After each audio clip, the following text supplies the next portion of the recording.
It's day 97, and this seems like an appropriately bonkers time to do my vlog today. I'm on my way to Jerusalem on a coach. I'm not really one of those coach people. I don't really get on. I'm not a joiner.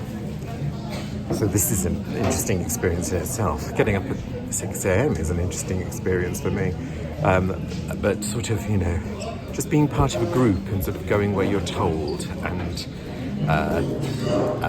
getting on coaches and getting off coaches and being told how long you've got to do it and having to wear a sticker so you don't get lost. None of these things are what Paulus does.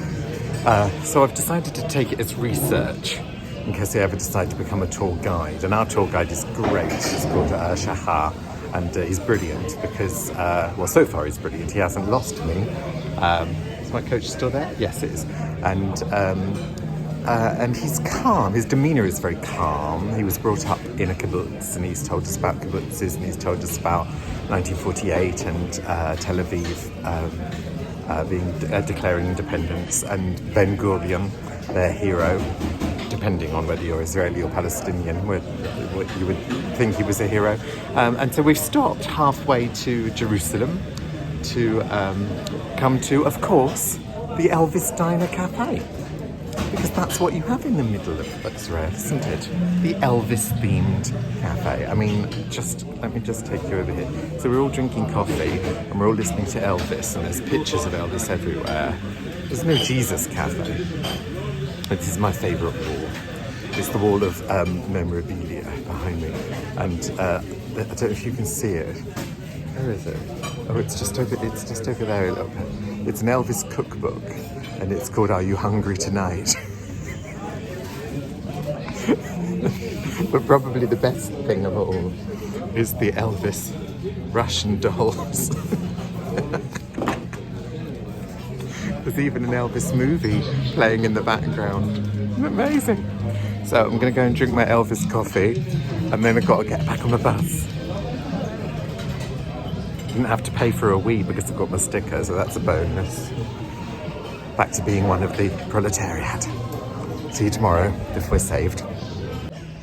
I've got a feeling that day 97 might have quite a number of instalments in it, because as much as I was enjoying being in the Elvis Cafe and giggling at the incongruousness of it, we're now in Jerusalem, and this is the wall where everybody puts their wishes, their desires. And I, of course, have been asked to come into the male side of it, which is rather binary. And that side there, after that partition, that's where the women are. So that's a thing. And my husband is just over there helping a young man. Well, he's got like a huge bag of wishes. Prayers, I suppose, prayers. Yeah, I think that's the right word, isn't it? Prayers. And people are sort of rocking back and forward and repeating, mantras. And there's a lot of black tape as well. It looks a little bit like everyone's just been at the gym for exerting themselves for too long, and the physios covered them in that tape. And even though they're doing something, tremendously ancient and old-fashioned, they're dressed in, Nike and tracksuit bottoms and trainers and stuff, and there's something rather informal about it as well, and every day really for a lot of the people that are here. And then of course the looky-loos like me.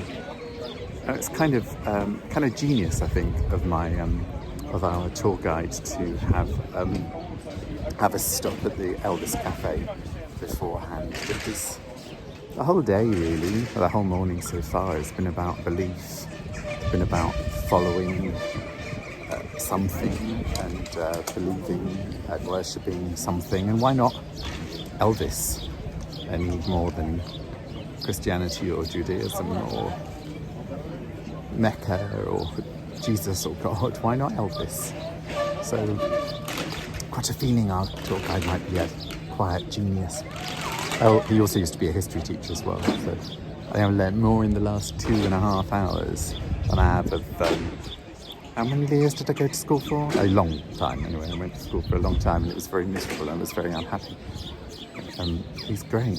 He's great. I think I'm getting a falafel soon. That'll be interesting. It doesn't explode in my handbag. There may be a part 3. You never know. If not, I'll see you tomorrow, if saved. Go and do some. It's not a wailing wall, is it? You can't go and wail at it.